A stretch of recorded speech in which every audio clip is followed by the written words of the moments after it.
E o que acontece? Em 1517 nós tivemos a reforma. O Lutero deu pontapé na reforma. Só que em 1611 nós tivemos o surgimento da versão autorizada, que é o quê? A Bíblia King James. Né? A Bíblia King James ela tinha esse nome porque ela foi autorizada pelo rei, por quê? O que nós tínhamos de Bíblia naquela época? Nós tínhamos isso aqui, ó. Nós tínhamos essa tradução, que era a mais usada, que era a Bíblia de Genebra. Essa daqui é uma Bíblia de Genebra original, é uma página, que foi a primeira versão, a primeira Bíblia de estudo que existiu. E qual que era o problema dela? Ela era uma tradução que precisava totalmente das suas notas de estudo. Sem as notas de estudo, ela não tinha muito uso, ela ficava incompleta. E isso, né? Aí o rei autorizou a King James para surgir, e a maioria dos pastores, dos protestantes, qual é a tradução que sempre era usada? A King James.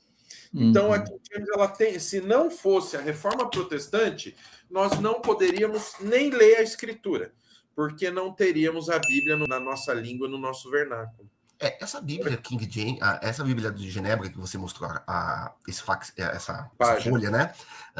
Ela foi a Bíblia que os reformadores ingleses usaram muito, porque eles trouxeram de Genebra. Os reformadores de Genebra elaboraram, e os reformadores ingleses estavam começando a usar ela, e os puritanos também. E isso causou conflito com a Bíblia dos bispos, que era a Bíblia oficial dos anglicanos. Para tentar remediar isso, quando o rei Tiago I da Inglaterra, Tiago IV da Escócia, que a gente, em inglês James, né, a gente aportuguesa como Tiago, ele autorizou a fazer uma Bíblia que juntasse os esforços dos puritanos e dos anglicanos, que você tivesse uma linguagem comum. E disso surgiu a Bíblia King James, né, que a gente conhece, né, a versão autorizada. E o interessante é que a King James, desde quando ela foi lançada, ela foi idealizada para ser em vernáculo popular. O que é isso? Em uma linguagem que, quando próxima da leitura. Então, nós podemos dizer que, mesmo ela sendo equivalência formal, quando ela foi traduzida, ela é uma versão atualizada. E por quê? Porque ela não seguia a língua antiquada de que ela foi traduzida. Ela já teve uma linguagem para o público entender, porque ela era uma Bíblia feita para leitura em voz alta. Para leitura e para liturgia, né? A Bíblia ela já foi montada pensando que o público ia ler ela, porque você tinha esse incentivo de que os leigos, os fiéis, lessem a escritura, porque essa Bíblia foi produzida no ambiente protestante, e aí a importância da reforma protestante, porque, diferente do catolicismo romano, a Bíblia ela era só voltada para os clérigos, os sacerdotes, e o povo só ouvia a explicação, a pouquíssima explicação que tinha da Bíblia. Essa tradução ela já foi feita pensando na liturgia também, que o povo ia ouvir tanto a liturgia sendo pregada quanto orada, que surgiu o livro de oração comum e tal. E os puritanos depois usaram. E quem popularizou muito também o uso da King James Version foi o Shakespeare, né? Ele usa e cita muito essa Bíblia nas peças de teatro dele. Isso já bem depois até. Então, nós estamos tratando de um texto muito importante. E agora, o que a BV Books está fazendo?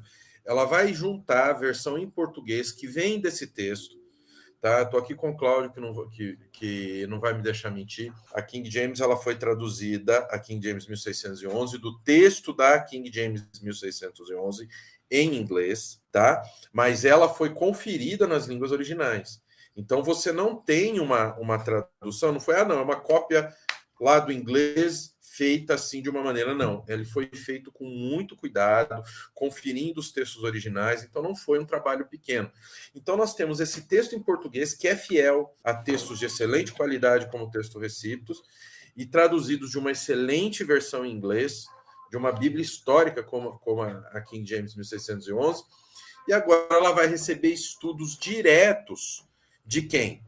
Daquele rapaz que pregou lá as 95 teses na porta do castelo, daquele homem que não negociou sua fé com relação aos libertinos, que foi João Calvino, entendeu? Então nós vamos ver esses homens explicarem a Bíblia para a gente na Bíblia dos Reformadores.